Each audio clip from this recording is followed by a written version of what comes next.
Hey, everybody, it's Ricky Chavez with Battle Ready. It's the process of reinventing yourself in everybody's life. There's things that come up good and bad, but it's not what happens to you, it's just how you overcome it or react to it. And today's we're meeting with Kuldeep Patel. His friends call him Casey. He's the owner of the LSA Cricket Academy in Pearland, and he's the co-owner of the Lone Star Athletics in Pearland. And for those of you who do not know, Houston has its semi-pro cricket team. Hey, Casey, how's it going today, bud? How are you, Ricky? Amazing. Thanks for asking. You accomplished quite a few things. You came to the United States when you were 16, North Carolina. Then around 19, you were in Houston. You were playing cricket and you got picked up on the U.S. national team. Is that how that worked? That's right. It was a long journey, and I'm sorry, one second. Yeah, it was a long journey. Didn't know when I came to this country that I'm ever gonna play cricket again. So it happened uh, after a while, but I had to work really hard for it. So tell me, if you want to walk us through a little bit, okay, you're a new person to the United States, 16, so you're kind of grown in your mind, right? hmm But what was that experience like, especially like in North Carolina? It was different.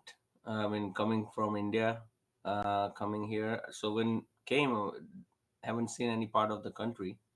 So for me, it was totally a new country, right? So uncle was staying in North Carolina, so I landed in New York, and he came to pick me up actually in New York, and then stayed 3 years in North Carolina. And again, it was a change for me, but coming from a big city in Mumbai, it was kind of a little easy for me than it would be for someone coming from different parts of India. That's right, because when we talked earlier, you said your English was fairly well, right? You had good English grasp, right? So I went to English medium school there all throughout my life, so didn't have any issues, to like gel with, at that point all the Americans. I went to school and I didn't have any issues. Obviously, there was a difference in accent, but other than that, it was communication was good. But since you also are very active in the cricket world, I mean, you meeting a lot of individuals here that are new to the country that are not as fluent in English as you are. How do they? I mean, what are some of their concerns? What are they feeling? It's difficult. I mean, confidence. Obviously, when you cannot communicate, first of all, it hurts your confidence, right? You're thinking before you want to talk to someone, job or school or anywhere, that okay, they're gonna make fun of me. That's the first thing that comes to mind, right? So then the person doesn't go and express himself, and job wise, obviously I've seen still. I met someone yesterday, uh, good entrepreneur, but all his life they've been here and never even drove because they were scared to give a license test that they thought they'll fail. So there it affects a lot of them. And the part of that is that obviously I always think if they were guided to program like take English as second language like ESL, go to some classes, things like that, their life might have been changed. Oh yeah.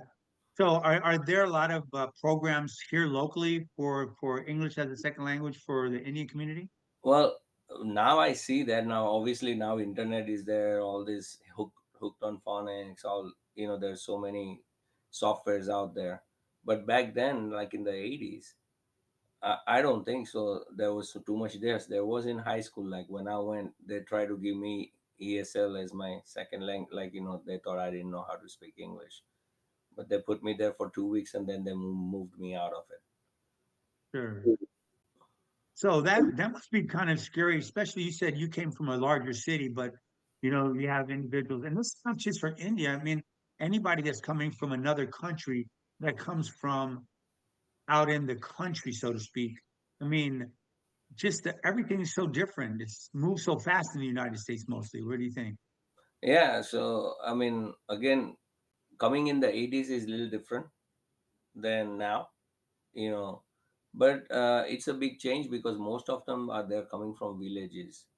They're coming like, like the older brother, like the sibling, they all saved money, and in the 60s and 70s they came here to become engineer, you know. And then once they became an engineer and got the green card here, at that time it was very easy to file for siblings and families and stuff, that they would come here in few years. And then rest of their brothers sisters back home, they're working hard to pay for the colleges while the person is here studying, so they never finish their education. So when they come here, what it is, they won't get a job because they don't speak English, right? So I ended up getting into hotel motels and things like that. They started working or buying something that they don't have to speak English. All they have to do is work hard. Clean rooms, give a key. Back then it was a key, right? And just speak enough to say how much you owe me. You know, That's the one thing that I've always thought is very amazing that many people from other countries, I don't say that they find it easy to become entrepreneurs, but they have more courage because it's always going to be a step up in there and they're not worried about the failure because they're starting very bottom line. Would you agree with that? yeah. I mean, they knew they had to work hard. Like I did the same thing. I started my life with the $0 when I came to Houston at some point, right? But the country is great, right? If you willing to work hard, there are a lot of opportunities here. And this is, I believe, this is one country there. No, there is no restriction how high you can fly. So obviously have American friends, and sometimes this conversation comes up, and I do tell them that is the difference is the mindset. We came here from different countries, so we know what you have here, and they take it for granted. Okay, that's a very good point. So I think the other thing that I've noticed because I've been very active, especially in Houston in the Indian community, sponsoring your cricket team, and then you bring your guys. They come from all over the United States and to play for you. Isn't that right? Yeah, they're here. They migrated here from India, Pakistan. They played really high level of cricket there, like either for the country or one step below the country. uh, and they decided to move here because there's so much competition there, and to make their lives better after they retire. So and obviously still they're better than the grassroots of cricket in this country. So they came out here. They spent that eligibility time playing just local cricket, and after 3 years they became eligible to play for the country. And last year World Cup, I during my season it kind of hurt my season because I had four of them. They left for a tour to Oman and Namibia. So they were gone while my minor league season was on. And they went to play for the U.S. Yes. And how did the U.S. end up doing? Do you know? They won that tour, but right before our season was the World Cup. We did really good. We advanced to the second round in World Cup. That's first time in history. Then and USA beat Pakistan. That's a very very big upset. Yeah. Yes, and So I have probably some mixed. Say we almost again. beat South Africa. Okay, so that was probably some pretty mixed emotions with that because quite a few of your players of the players are former Pakistani players, right? Pakistan. No, so my yeah. So my our Pakistani player wasn't on the USA team, but our batsman, he's the one who won the game. Because say for example, in baseball terms, if it's bottom of the ninth inning, right, 2 outs, and you need a run to tie the game, right, to go into 10th inning.